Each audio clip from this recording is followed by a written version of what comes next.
This conference will now be recorded. Hey, everybody. This is Dr. Doug Smith. I'm here with Alex. It's great to be back with everybody. Alex and I always enjoy the opportunity to share with our people. And speaking of sharing, Alex is working hard to get our email and our texting where it needs to be. Our job is to tell the world about this. That's what we have to do. We can't just talk about it among ourselves because there's just too many people out there that need our help. And along those lines, take a look at the screen in front of you. This is the back cover of the book. Okay, and for those of you who want to have some input and you want me to hear what you have to say, now's the time. Okay, we're working furiously 7 days a week to get this book ready for publication. We're in the editing phase. I'm on chapter 4, which Alex, I'll probably turn over to you either later this afternoon or first thing in the morning. They're on chapter 2. Going through my edits. It's just a continual process.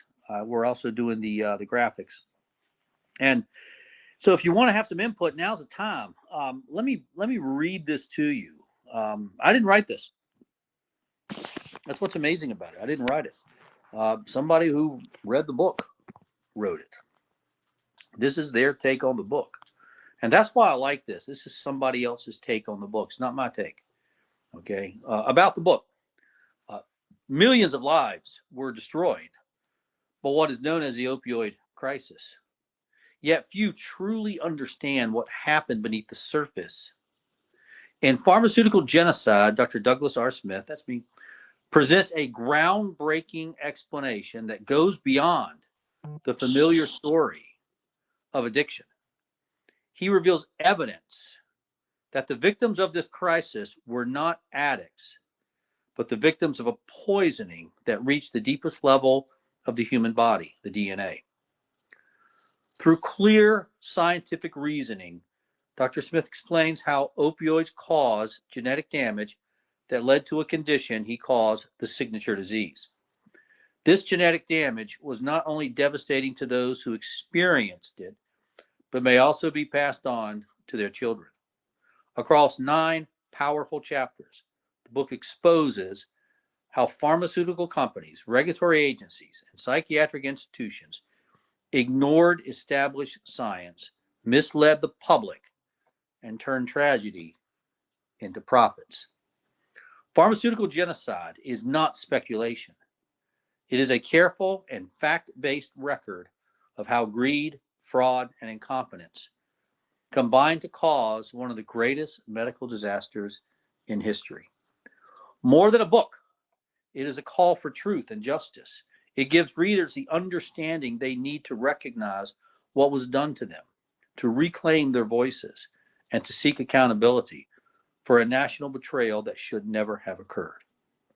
And then it closes with the quote from Aldous Huxley.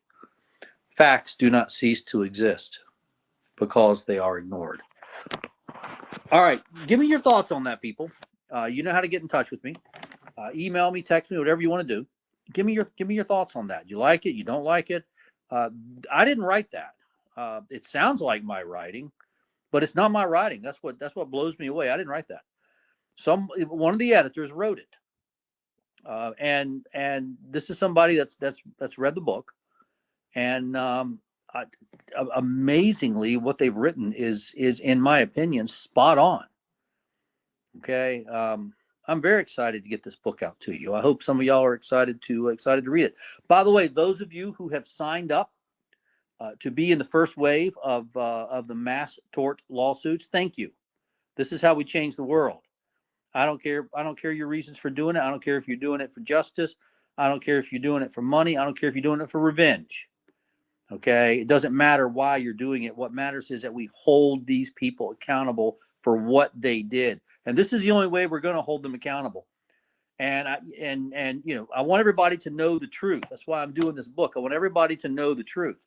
And the truth is, the only ones that we're going to hold accountable are going to be the pharmaceutical companies and the distribution chain for the opioids.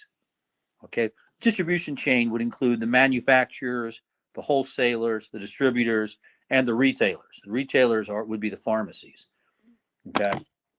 And it's easier to hold the chain pharmacies accountable. It's hard to do individual pharmacies accountable. And the pharmacists themselves are you're not going to the lawsuits, they won't be included in the mass tort lawsuit because they're kind of a victim like everybody else. They should have been warned also.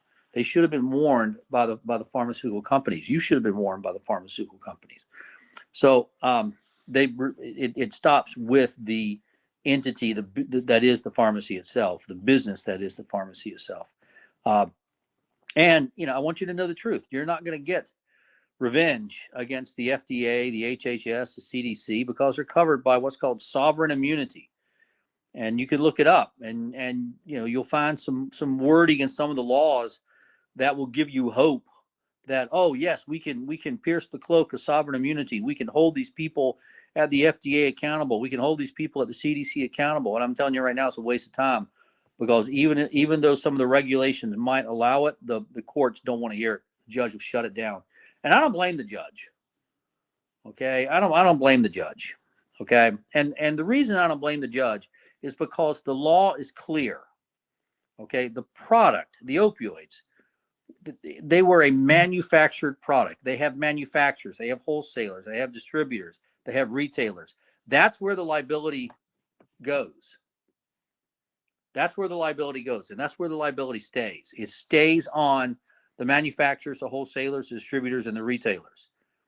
Okay, and it's going to be impossible to get the liability spread onto the FDA or HHS or CDC or anybody else that you want to, any other bureaucracy.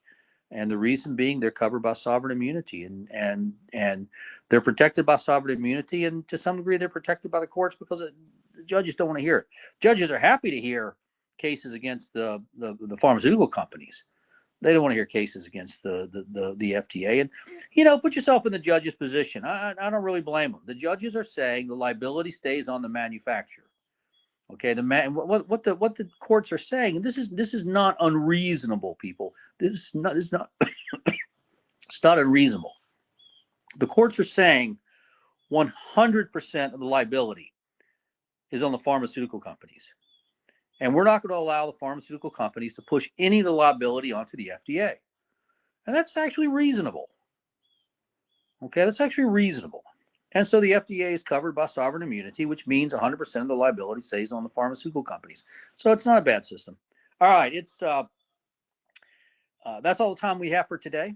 Hope everybody had a great weekend. Glad to have you back. Don't forget to like and subscribe to us. Don't forget to post this podcast on your social media, everybody else's social media. And everybody have a great afternoon, have a great evening, and we will see you again tomorrow. Thank you.